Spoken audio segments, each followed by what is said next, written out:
Senhor, fazer-me instrumento de vossa paz. Onde houver ódio, que eu leve o amor. Onde houver ofensa, que eu leve o perdão. Onde houver discórdia, que eu leve a união. Onde houver dúvidas, que eu leve a fé.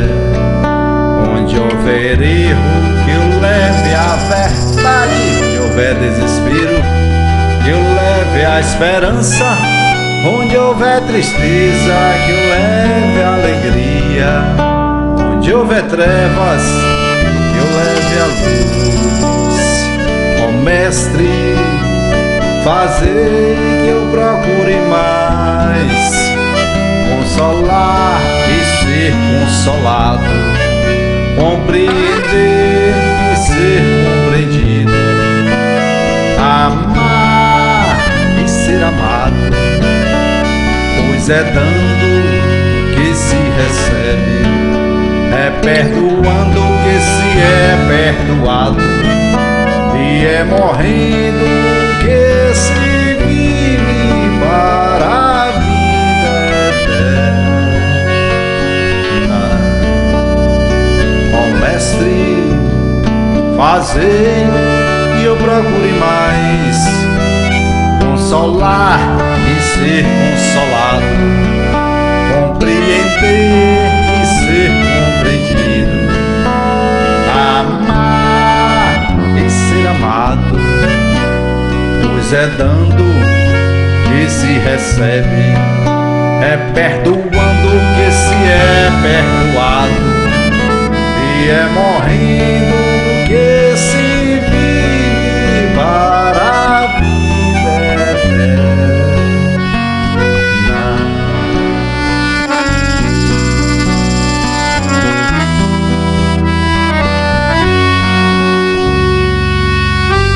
Senhor,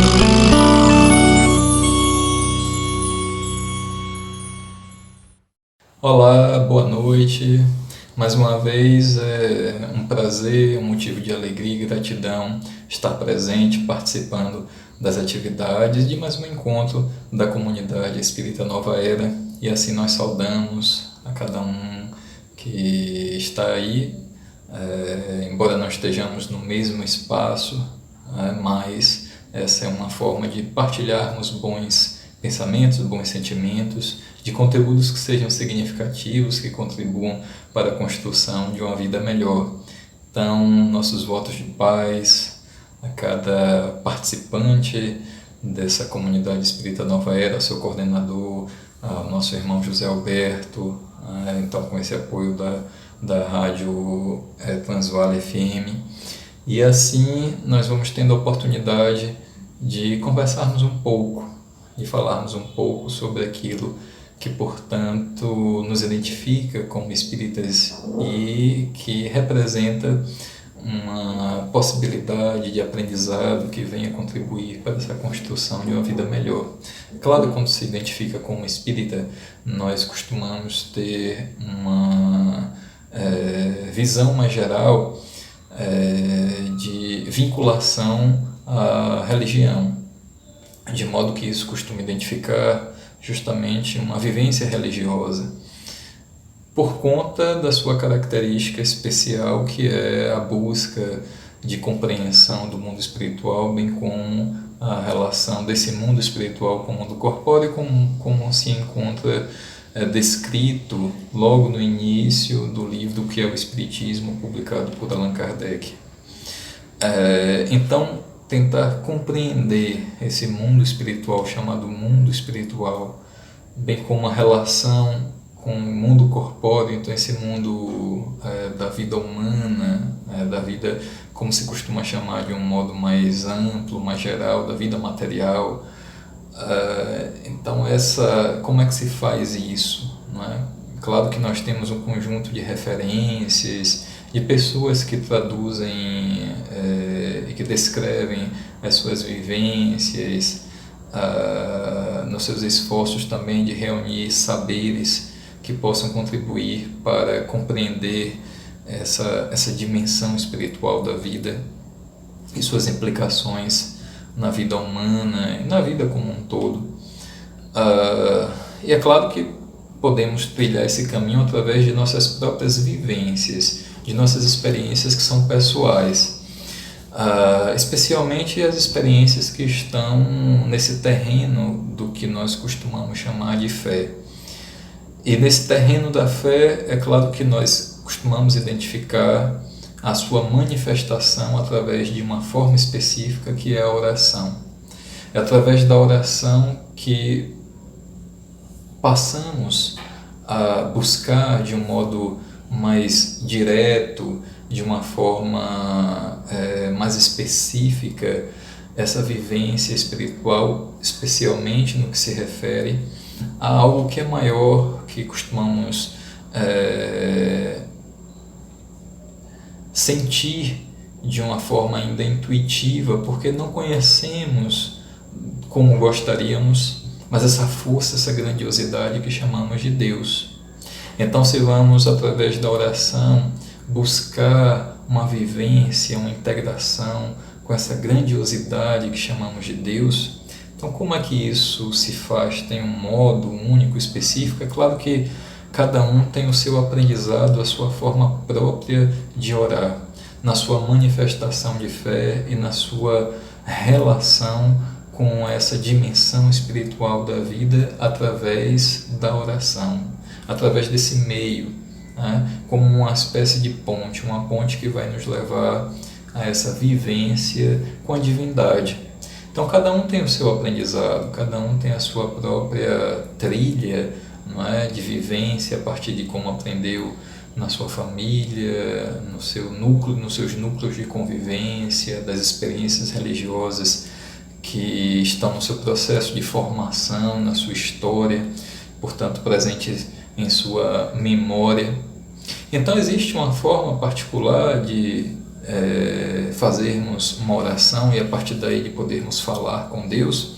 Me parece que a resposta, embora não seja aqui uma resposta única, absoluta, como uma manifestação da verdade, mas uma resposta que podemos entender como consensual é de que há diferentes formas de se falar com Deus.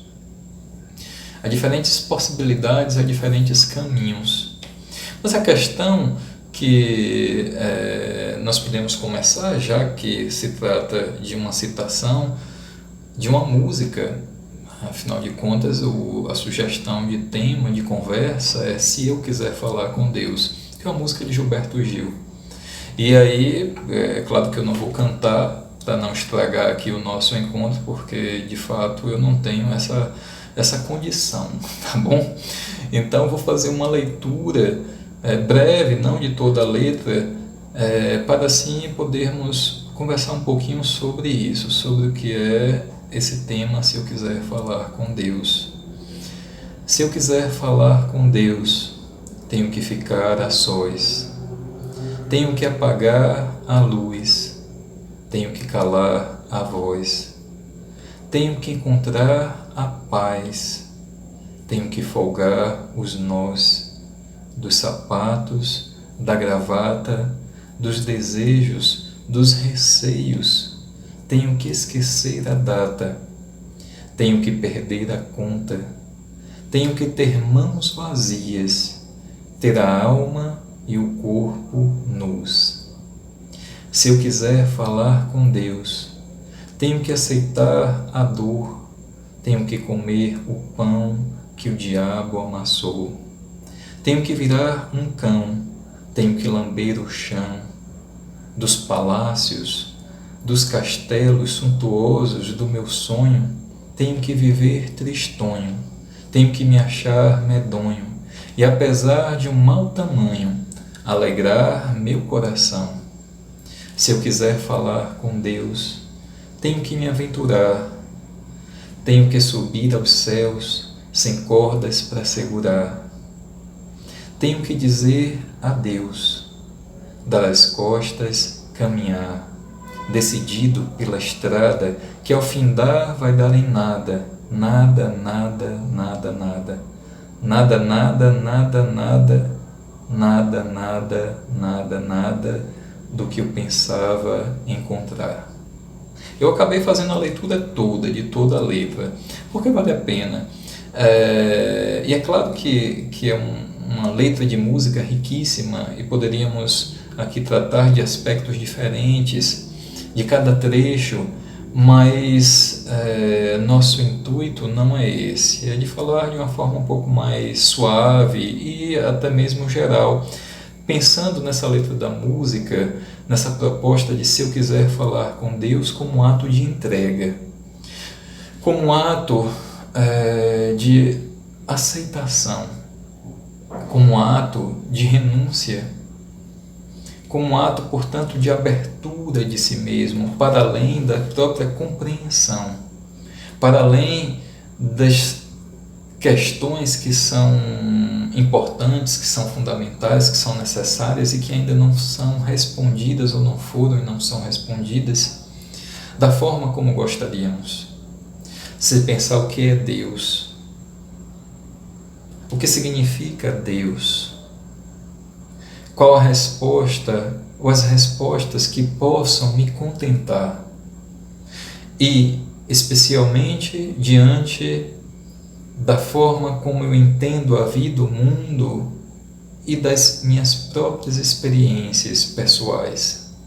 Então, a depender de como eu penso que é Deus, isso pode ou não criar certas barreiras ou dificuldades para essa busca de falar com Deus, se eu quiser falar com Deus. Porque se eu coloco à frente a necessidade primeiro de compreensão, então isso cria uma espécie de dificuldade, embora a necessidade de compreensão ela seja válida e importante. Não há qualquer problema em buscarmos compreender que é Deus a partir das diferentes tradições religiosas e das diferentes referências que nós podemos encontrar. Quais as melhores imagens, aquelas que melhor podem nos contentar, nos dar pistas, nos ajudar nessa busca, para então termos uma vivência relacionada a essa força grandiosa, misteriosa que chamamos de Deus. Mas, como a oração, ela envolve uma manifestação de fé, o interessante é quando se trata de uma manifestação que flui como uma entrega, como uma devoção. E isso faz com que essa entrega independa de palavras, independa da forma, independa, portanto, de uma formalidade. Pouco importa se minha oração é bonita, se tem palavras que são mais raras na linguagem comum, né? Se tem uma retórica, portanto, não é isso que vai definir ou determinar se de fato a oração ela é uma devoção, uma entrega, uma possibilidade de falarmos com Deus, mesmo não sabendo o que é Deus. Isso é algo muito difícil, porque nós normalmente buscamos falar com alguém, mas tendo alguma pista e tendo elementos que nos ajudem até a pensar sobre esse alguém, até a pensar sobre aquilo para onde a nossa atenção, nosso anseio está direcionado, nossa busca, né, acaba convergindo. Então, não precisa necessariamente de uma forma especial. Eu acho muito bonito, de um modo particular, uma outra música que, de certo modo, traz também essa busca por uma relação com a divindade e que representa uma entrega.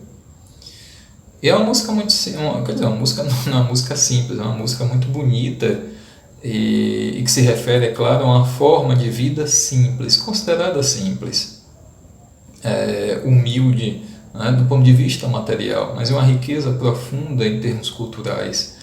É uma música que muitos conhecem, não acredito que ela está presente de um modo muito marcante em nossa cultura, que é Romaria.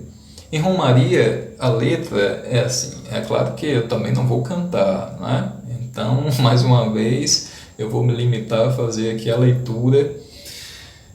E a letra diz assim: o meu pai foi peão, minha mãe solidão.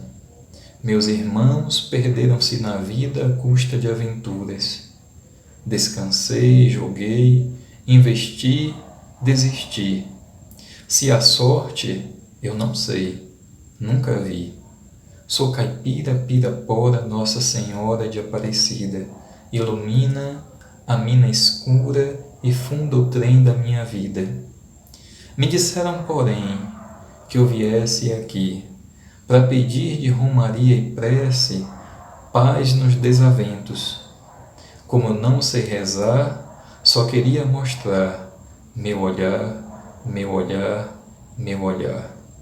Esse é o trecho que eu destaco, e não vou ler toda a letra como fiz na outra música, se eu quiser falar com Deus, mas o sentimento que ela traz é algo assim muito profundo, é algo muito significativo e que expressa essa entrega e que dá a sensação de uma realização, de uma concretização nessa busca de falar com Deus. Se eu quiser falar com Deus, é preciso, portanto, se despir, é preciso estar de corpo e alma nus. E aqui, portanto, há uma devoção que representa essa entrega. Veja, quando ele diz, como não sei rezar, só queria mostrar meu olhar, meu olhar, meu olhar. Eu vejo que há uma expressão profunda e até muito mais significativa apenas nesse olhar do que em qualquer outra oração formal. Quando diz eu não sei rezar, é justamente por não ter a referência, não é? O conhecimento e até a possibilidade de repetir aquelas orações bonitas, bem feitas, bem acabadas, com palavras consideradas difíceis, mas na sua expressão mais do coração, naquilo que vem da alma, externar no olhar assim essa busca pela divindade, essa busca por uma relação com o sagrado. Isso está acima de qualquer coisa, no que diz respeito a essa possibilidade de falar com Deus. Se eu quiser falar com Deus, é preciso entrega, é preciso renúncia, é preciso se despir dos preconceitos, das ideias, das próprias crenças. Veja o que é mais interessante. Se despir por completo, portanto, é uma entrega que não costuma ser tão fácil como se pensa normalmente. E é dessa forma de oração, nessa possibilidade então de falar com Deus, que podemos potencializar o ato da oração e fazer com que ela seja uma fonte transformadora, primeiro em si e depois naquilo que está à nossa volta.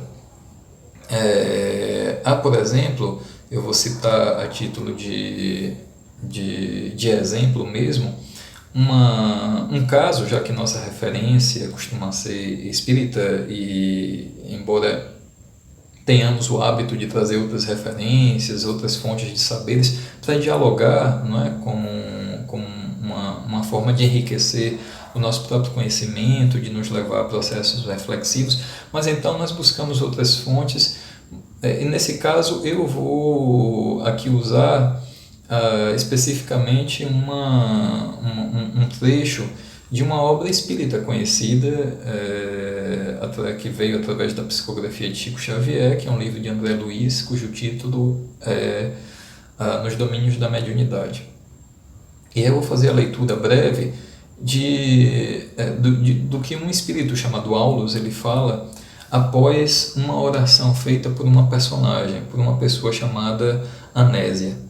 E eu vou explicar de forma bem rápida a situação de Anésia. André Luiz, junto com Aulus e um outro companheiro espiritual, eles acompanham um grupo para ajudar a essa moça, Anésia, que fazia parte de um pequeno grupo espírita, né? E Anésia estava passando por sérias dificuldades em sua vida. Ela era era casada e, se não me falha a memória, tinha 2 filhas, e a mãe morava com ela também. Então moravam juntas, a sua família, portanto seu núcleo familiar era a mãe, as 2 filhas e o marido. E o marido começou a ter um outro caso, começou a se relacionar com outra mulher. A Nésia não trabalhava, ele ainda quem trabalhava e era o provedor, não é, assim, do lar, da casa. E ele começou então a faltar, assim, além das dificuldades já cotidianas, né? Então a família começou a ter problemas financeiros, de modo que eles foram passando por dificuldades.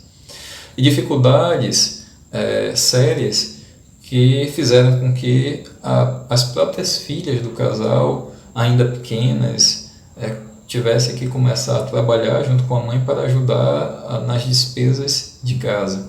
Então eles estavam passando, para falar de uma forma mais resumida e simples, eles estavam passando por dificuldades materiais, passando por dificuldades para pagar suas contas, dificuldades em casa, e o marido estava tendo um caso, então isso já era mais um outro fator que acabou criando uma situação de sofrimento para a Anésia. E a mãe de Anésia estava doente e no processo mesmo da morte, estava aos poucos agonizando. Então a vida de Anésia não estava nada fácil, né? Então ela estava sofrendo com os problemas relacionados ao marido, sofrendo com os problemas materiais da vida, com a situação das filhas, então preocupada com o presente, com o futuro das filhas, sofrendo por conta da morte da mãe. Então a sua vida não estava fácil, nem um pouco. E ela então, em determinados momentos, como é natural e pode acontecer com qualquer pessoa, ela é tomada de um desespero e diante do que o marido estava fazendo, de uma raiva também, de uma revolta. E nessa situação ela foi ajudada e acabou sendo aconselhada por esses espíritos a se acalmar, a mudar a forma de pensar, não é? A não se envolver ainda mais em meio a esses sentimentos que estavam sendo fomentados diante do contexto da vida e que eram tão negativos, que poderiam, portanto, contribuir para um estado ainda pior do que o que se encontravam. Inclusive ele chega a dizer assim, pode existir a raiva, pode existir ali um conjunto de sentimentos que expressem uma revolta, mas podemos ou não dar combustível para que eles cresçam, né? Então não dar combustível é uma forma de fazer com que eles não se ampliem, não ganhem, portanto, espaço e assim se tornem maior do que são. Eles então ajudam a Nélia nesse sentido, acolhendo, dando as orientações e recomendando a oração. Aí a Nélia faz justamente isso, a Nésia faz justamente isso. Ela vai e faz a sua oração. E no momento em que ela faz a oração, ela já sente de imediato uma mudança em si mesma. Ela começa a ficar mais tranquila, começa, portanto, a ter um estado de funcionamento do seu corpo que é mais favorável à sua saúde, na medida que o corpo deixa de produzir certas substâncias que na condição em que ela se encontrava de agitação, de estresse, poderiam provocar, estavam na iminência de provocar problemas de saúde. Então ela vai encontrando uma certa harmonia que favorecia o seu bem-estar de diversas formas, inclusive no que diz respeito à saúde do corpo.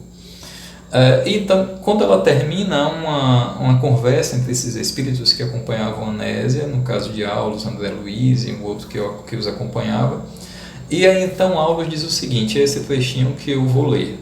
Ele diz assim: encontramos aqui precioso ensinamento acerca da oração. Anésia, mobilizando a oração, não conseguiu modificar os fatos em si. Veja só, os fatos em si dizem respeito aqui à situação da sua vida. Então, assim, o marido continuava traindo, eles continuavam com dificuldades materiais, as filhas sofrendo por conta disso, a mãe dela estava morrendo, então as coisas, assim, os fatos não mudaram, tá? Então, quando ele diz assim, Anésia, mobilizando a oração, não conseguiu modificar os fatos em si, mas logrou modificar a si mesma. Então, olha, ela não modificou aquilo que estava acontecendo, tá, em sua vida, mais uma vez, como eu disse, nos aspectos que mais lhe provocavam uma condição de sofrimento, a traição do filho, as dificuldades materiais da família como um todo, a morte da mãe. Nada disso mudou, tá? Mas ela começou, aqui ele diz, mas ela logrou então uma mudança em si mesma. Então ela conseguiu mudar, em primeiro lugar, a si mesma, tá? Então a oração, ao mobilizar a oração, ela conseguiu em primeiro plano essa mudança. Aí ele diz assim, as dificuldades presentes não se alteraram, não mudaram, tá? Jovino continua traindo, em perigo, a casa prossegue ameaçada em seus alicerces morais, a velhinha doente aproxima-se da morte. Entretanto, nossa irmã recolheu expressivo coeficiente de energias para aceitar as provações que lhe cabem, vencendo-as com paciência e valor. Aí no finalzinho ele diz algo que para mim é muito significativo. Ele diz assim, e um espírito transformado naturalmente transforma as situações. Veja, eu vou repetir. E um espírito transformado naturalmente transforma as situações. Então veja, na medida que nos transformamos, mesmo que os fatos à nossa volta não mudem, mas nós vamos criando condições para que no decorrer do tempo, e na continuidade desse cuidado que nos leva a um processo de transformação íntima, então nós vamos transformando as situações de alguma forma, e transformando no sentido positivo, porque essa transformação de si mesmo é uma transformação que traz uma condição melhor, inclusive para saber lidar com essas dificuldades que se fazem presentes. Mas não é só para lidar com as dificuldades presentes, não, tá bom? A oração não serve só para isso, não. A gente vai falar com Deus só para tratar ou externar as nossas dores, as nossas mazelas, os nossos sofrimentos, as nossas dificuldades, as nossas limitações. Então, se fizermos isso, tudo bem, é válido, é algo necessário e muito compreensível.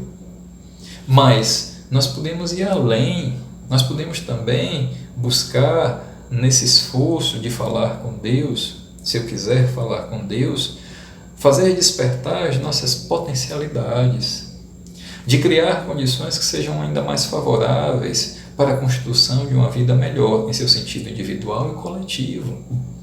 Portanto, ficar restrito apenas às circunstâncias, às situações que são adversas, é também restringir essa potência da oração, é restringir a nossa busca de estabelecer através da oração essa relação com a divindade, do se eu quiser falar com Deus. Eu posso ir além, eu posso buscar também os aspectos que são positivos, eu posso tentar potencializar o que está no campo dos meus sonhos, dos meus anseios, das minhas possibilidades de transformações espirituais. Não basta, portanto, orar muito, não basta, portanto, orar bonito, como se diz. Porque se eu falar com Deus requer, já que isso requer uma entrega, um ato de devoção, uma abertura, e uma abertura que represente uma amplidão quanto aos nossos anseios, que possa alargar as margens de nossas próprias buscas, daquilo que nós podemos realizar. Isso costuma ser favorável nesse processo de transformação de si mesmo para ir transformar as circunstâncias, transformar a situação do que está à nossa volta.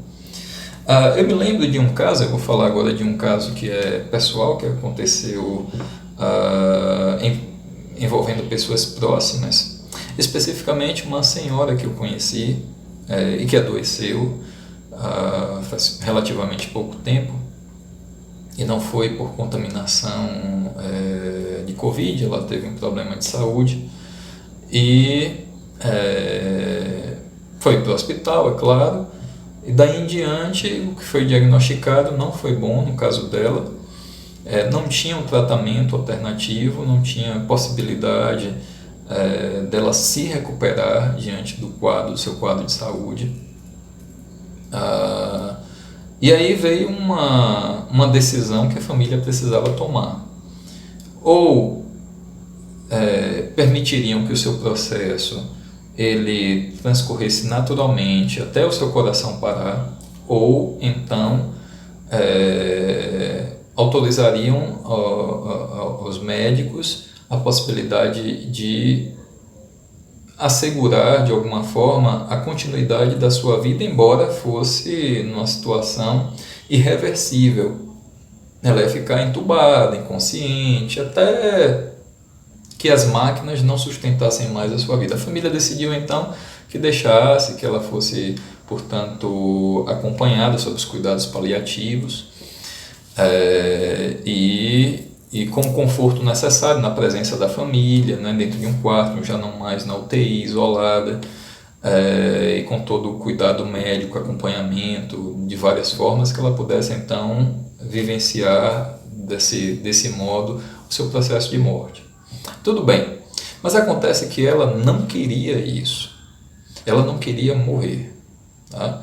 Então o seu desejo de fato era voltar para casa, e era uma pessoa inclusive religiosa, espiritualizada, como se costuma identificar, né? Então não só à igreja como também aos centros espíritas, se identificava inclusive como espírita. E tinha um costume, o hábito de fazer suas orações. Isso era algo, inclusive, muito, muito presente na sua vida. E ela, então, demonstrava para a família o tempo todo a sua fé, e através da manifestação da sua fé, por meio das orações, a sua busca nos diálogos que ela fazia com Deus, de ficar boa, de se recuperar, e assim poder voltar para casa. Portanto, a proximidade da morte cada vez mais fazia com que ela entrasse em uma espécie de desespero, de um desespero íntimo, e manifestasse a vontade firme, a necessidade que estava ali dela de sustentar a sua vida e de poder se recuperar. Era o que ela queria. Ela dizia para algumas pessoas: quando é que eu vou voltar para casa? E não aceitava de forma nenhuma a perspectiva da morte. Pois bem, mas aconteceu justamente o que estava previsto. Ela foi gradativamente adoecendo mais, ficando mais debilitada, até que chegou o momento que o coração parou. Uma das pessoas da família, que é uma menina ainda, que tem uma sensibilidade mediúnica, e foi inclusive com quem ela conversou, externou seus medos, suas preocupações. Logo depois da morte dessa senhora, da sua desencarnação, como a gente disse, algum tempo depois, começou a sentir a presença dela. Mas começou a sentir, e aí falou comigo, ao contrário do que ela pensava, e ao contrário da própria família, do que a família pensava, por isso mesmo ela não disse a família, mas sentia a presença dessa senhora, que era a sua avó, inclusive, sentia a presença de uma forma que não era boa. Ela descreveu assim, né? Sentia que ela não estava bem. Ela morreu, mas não estava bem. Apesar de toda a família dizer: não, está em paz, foi um processo tranquilo, ela está bem, é uma pessoa de bem, de fato é. Então ela está bem, está em paz, está bem amparada. Mas acontece que essa não era exatamente a realidade. Não porque fosse uma pessoa ruim, tá? Não se trata disso. Mas por conta da sua dificuldade diante da aceitação daquilo que estava ali posto de um modo que independia da sua própria vontade. A morte era inevitável, tá? Ela não estava preparada para isso e nem estava aceitando. algo que inevitavelmente iria acontecer. E por que isso? É claro que são questões relacionadas a uma situação específica, mas no caso dela, algumas respostas que nós podemos colocar, como a preocupação com a própria família, com pessoas que dependiam dela, enfim. Então, ela estava mais centrada, mais preocupada justamente com aquilo que deixaria para trás e por isso não queria deixar de forma alguma. Por conta dessas suas preocupações, o seu esforço de tentar continuar vivendo e aí continuar viva, do desejo de seguir adiante, viva nessa condição humana, de não partir assim para a vida espiritual pelo transe da morte. Então ela queria a todo custo preservar a sua vida por não se sentir preparada para morrer. E aí nas suas orações ela pede de um modo intenso e vai então nesse esforço de falar com Deus, buscar nessa relação com Deus toda a ajuda necessária para continuar viva. Então Deus não ouviu, não a ajudou, e é assim que acontece. Nós não sabemos exatamente como acontece, mas o fato é que nesse caso a oração não estava de acordo com um estado que fosse mais favorável ao seu bem-estar e condizente com a sua situação, para que aí sim ela pudesse externar na sua oração aquilo que representa essa abertura, que representa essa entrega, que representa, portanto, essa forma de devoção, confiando, mesmo com todas as dificuldades que podemos encontrar, mas confiando em algo que consideramos maior. Isso é muito difícil em muitos casos, tá? Não em todos os casos, mas é muito difícil. Veja como é interessante se nós pensarmos, por exemplo, em Jesus. Jesus, por exemplo, no Evangelho segundo Mateus, capítulo 26, versículo 39, é uma passagem que no momento em que ele estava prestes a ser preso e a partir daí seguir a sua via crucis, né? Então Jesus, momentos antes da sua prisão, ele se retira no Jardim das Oliveiras para fazer a sua oração.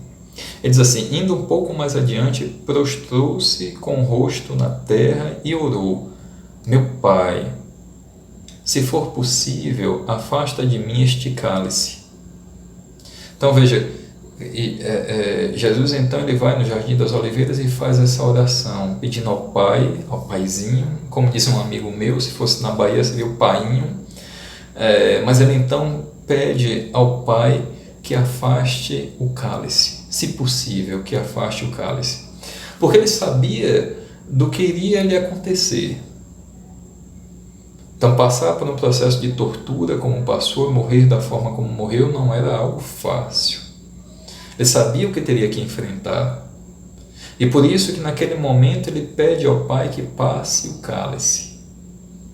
Mas depois ele diz: contudo, não seja como eu quero, mas sim como tu queres. Olha como interessante.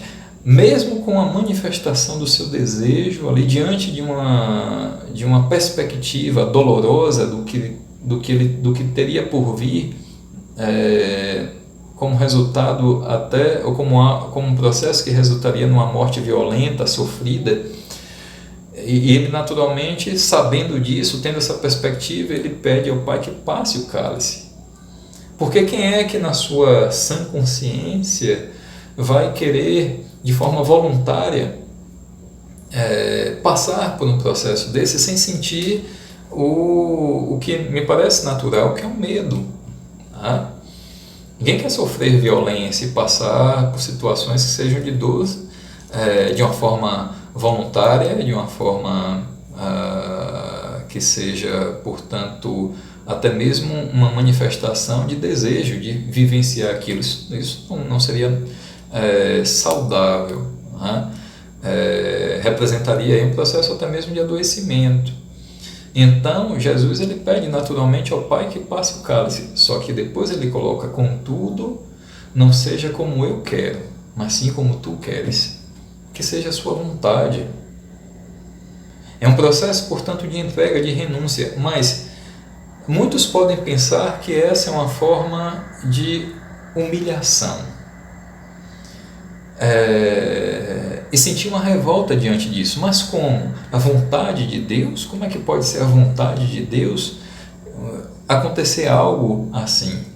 Isso é incompreensível. Tudo bem, de fato pode ser incompreensível. Nós não sabemos de todas as coisas. Eu gosto muito de uma frase de Clarice Lispector, da escritora brasileira Clarice Lispector, eu sempre costumo citar, em que ela diz: é preciso saber não entender. É muito interessante essa frase. É preciso saber não entender. Não entender também exige sabedoria, porque nós não temos o conhecimento luminoso de todas as coisas. Nós não sabemos de tudo. Então é preciso também ter a humildade de saber não compreender. Há certos mecanismos misteriosos que envolvem a vida e que nós desconhecemos. Isso não representa uma humilhação, de forma alguma, nem uma aceitação de forma resignada de uma vontade tirana, maior, que venha nos oprimir. Não, é apenas uma manifestação dessa entrega, dessa devoção, dessa expressão até de humildade, que na oração representa uma potência. E uma potência que não significa necessariamente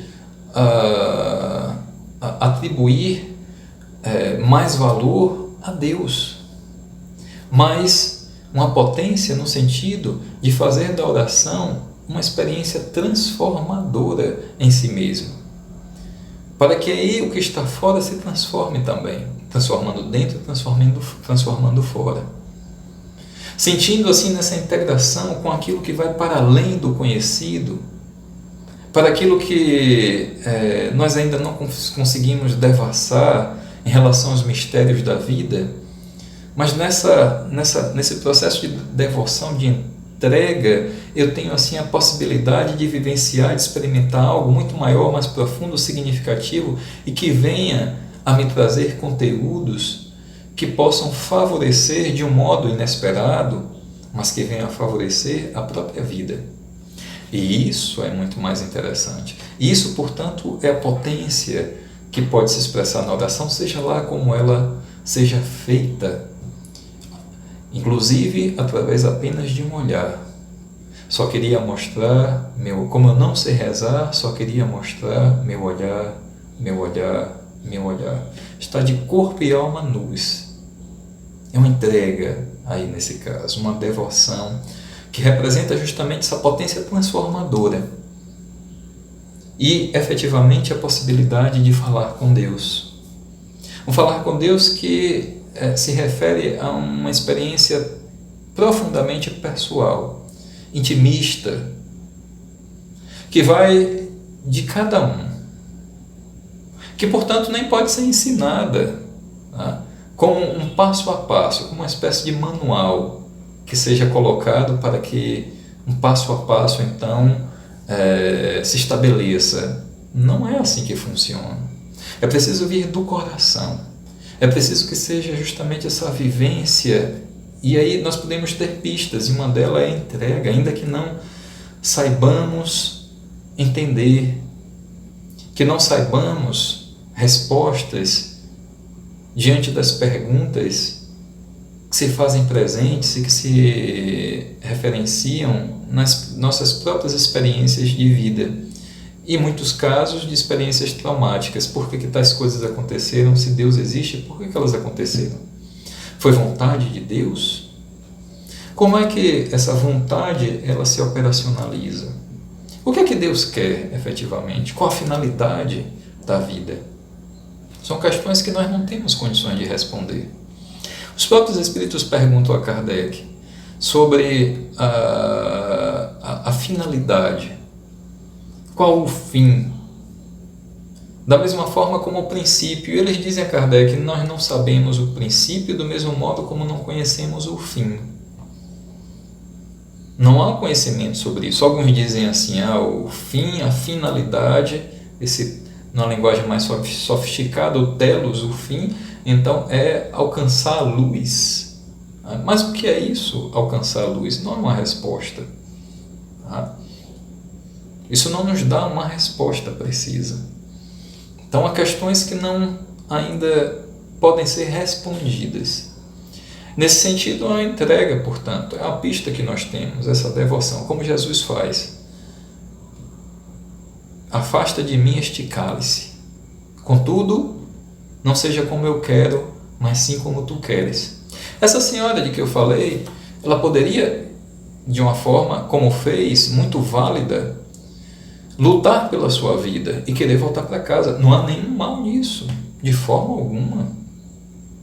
É um desejo que, inclusive, pode ser até significativo, considerando a necessidade de nós lutarmos sempre pela vida, para a vida. Mas fazer disso uma negação da morte, uma atitude desesperada de não aceitar a finitude dessa nossa vida, então isso pode representar um estado de sofrimento. Porque, veja, é o mundo psíquico de cada um. É como se encontre no após a morte uma pessoa de bem, mas não está bem nesse momento específico, porque se encontra ainda presa, condicionada a certas preocupações que ficaram para trás, que não fazem mais parte da sua vida espiritual. Diretamente, não. Que ela não tem mais, do ponto de vista espiritual, como dar continuidade àquilo que ela fazia, do modo como fazia. Não tem mais como voltar ao seu trabalho, não tem mais como prover materialmente certas pessoas da família, honrar com determinados compromissos, realizar determinados projetos pessoais no que diz respeito à continuidade desta vida humana. Então não tem mais como fazer isso. Então, se há uma negação e há uma busca desesperada nesse diálogo com Deus para negar algo que pode acontecer, que está na iminência inclusive de acontecer, então a oração ela perde a sua potência. E esse diálogo com Deus acaba não sendo necessariamente um diálogo, mas um monólogo, porque é um diálogo consigo apenas. Eu já me desconecto e passo apenas a conversar comigo mesmo. Então não há mais essa mesma possibilidade de uma conexão mais profunda, porque veja, se Jesus ele dissesse, afasta de mim este cálice, por favor, eu não quero de jeito nenhum, né? Então, e se isso acontecesse, Deus não estaria ouvindo? Muitos dizem assim, parece que Deus não ouve minhas orações. E aí pode inclusive dizer, eu acho, como eu já ouvi muitas pessoas dizerem assim, às vezes eu acho que eu não tenho mentor, que não tenho um espírito protetor amigo, eu não sinto a presença, parece que não está na hora que mais precisa, parece que Deus não ouve as minhas orações. Então, será que de fato não está ouvindo? E Deus ouve mesmo as orações? Nós não sabemos responder as coisas que ainda estão para além do alcance de nossa compreensão.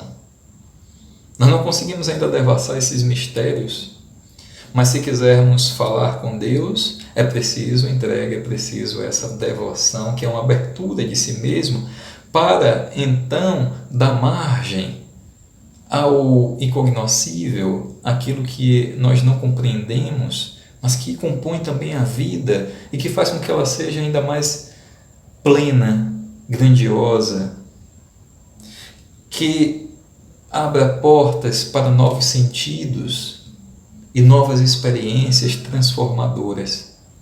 Aí sim a oração ela se torna uma potência, seja ela feita com palavras bonitas ou apenas com um olhar. Seja como for. Eu acho muito bonito, já vou encerrar, um texto de Rubem Alves, cujo título inclusive é A Arte da Oração. E eu não vou ler esse texto todo, porque ele é longo, mas só alguns trechos porque me parece que se identificam muito a essa proposta do que nós estamos aqui trazendo, dessa conversa, nós podemos dizer assim, né? Então esse é um esforço de falar num tom que seja de conversa. Rubem Alves diz o seguinte no seu texto: a vida pesa, caminha-se com dificuldade, o corpo se arrasta. As pessoas procuram a terapia alegando faltar um lírio aqui, uma rosa ali, um crisântemo acolá. Buscam nessas coisas a única coisa que importa, a alegria. Acontece que as fontes da alegria não são encontradas no mundo de fora. É inútil que me sejam dadas todas as flores do mundo. As fontes da alegria se encontram no mundo de dentro. E aí que ele vai colocar, eu só vou ler um trechinho, alguns trechos desse texto, mas vai colocar justamente que as fontes que estão fora, elas só se tornam fontes de beleza e de alegria se houver uma transformação por dentro também. E logo depois ele diz: muitas orações são produtos da insensatez das pessoas. Acham que o universo estaria melhor se Deus ouvisse os seus conselhos, os seus pedidos. Pedem que Deus lhes dê pássaros engaiolados, muitos pássaros. Nisso, protestantes e católicos são iguais, tagarelam, e nem se dão ao trabalho de ouvir. Não sabem que a oração é só um gemido, suspiro da criatura oprimida. Haverá definição mais bonita? Suspiro, gemido sem palavras que espera ouvir a música divina. A música que, se ouvida, nos traria a alegria. Gosto de ler orações. Orações e poemas são a mesma coisa. Palavras que se pronunciam a partir do silêncio, pedindo que o silêncio nos fale. A se acreditar em Ricardo Reis, é no silêncio que existe no intervalo das palavras que se ouve a voz de um ser qualquer alheio a nós, que nos fala. O nome do ser? Não importa. Todos os nomes são metáforas para o grande mistério inominável que nos envolve. Gosto de ler orações porque elas dizem que as palavras que eu gostaria de ter dito, mas não consegui. As orações põem música no meu silêncio. Então essa forma de fazer oração como uma música que se faz no silêncio, oração como expressão de beleza que se faz um processo de transformação por dentro e assim transforma fora, e que nesse sentido pode nos trazer ou criar aberturas para uma vida mais plena, mais significativa, para que venham alegrias, para que venham, portanto, conteúdos positivos. Isso demanda essa entrega, essa forma de devoção que não se confunde com resignação e submissão. Então é preciso ter cuidado para não confundir essas coisas. Então a aceitação no sentido dessa entrega, dessa devoção diante daquilo que é inominável, no grande mistério inominável, como diz aqui Rubem Alves. E fazendo justamente com que a oração ela seja uma expressão da lei natural que tem o seu dinamismo, conforme os Espíritos colocam, inclusive no Livro dos Espíritos, a lei de adoração, junto com Kardec. Fazem isso, a lei de adoração. Se é uma lei natural, então, como todas as leis naturais, elas são dinâmicas. A forma mais conhecida de adoração, conforme eles colocam, é a oração. Se a oração está, portanto, dentro desse processo de oração como uma busca de possibilidade de se falar com Deus, se eu quiser falar com Deus, eu recorro à oração. A oração nas suas diferentes formas, nas suas diferentes possibilidades. Mas então ela é dinâmica, ela pode se transformar. Ela pode, enfim, ganhar formas que se assemelham a poemas, que expressem assim uma beleza, que expressem um encanto, que expressem uma possibilidade transformadora para uma vida mais plena de paz, de harmonia, de bondade. Então, essa é a nossa proposta, essa é a nossa busca, esse é o nosso anseio para fazermos com que a oração seja de fato uma forma, uma expressão dessa vivência quanto à possibilidade de falarmos com Deus. Se eu quiser falar com Deus, a oração é um caminho, que seja um caminho profícuo, que seja um caminho pleno, que seja um caminho de realização. Que Deus nos abençoe, um beijo no coração, muita paz e até uma próxima oportunidade. Gratidão.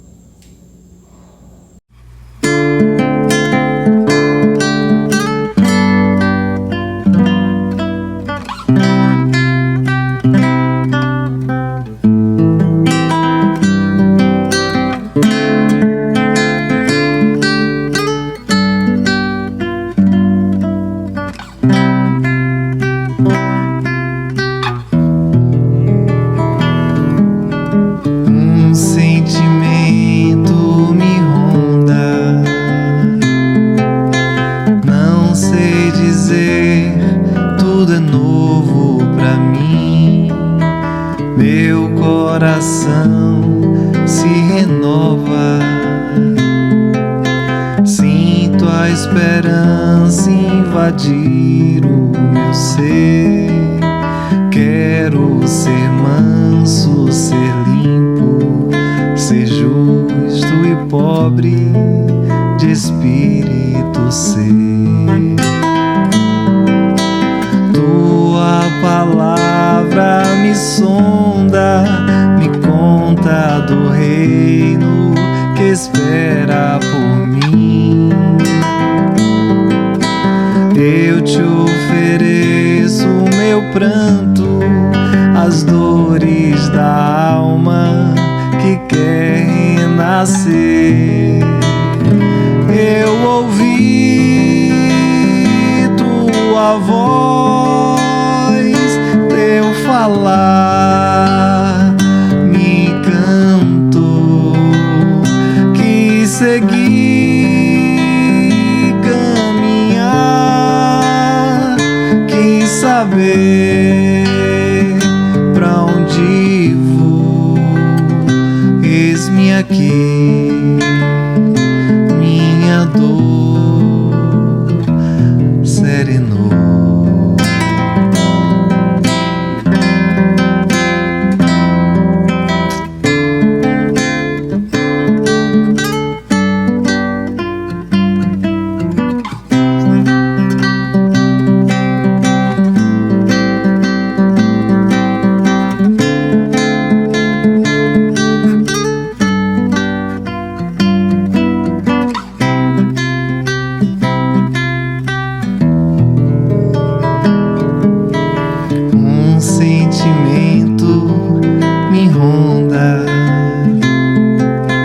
Não sei dizer, tudo é novo pra mim.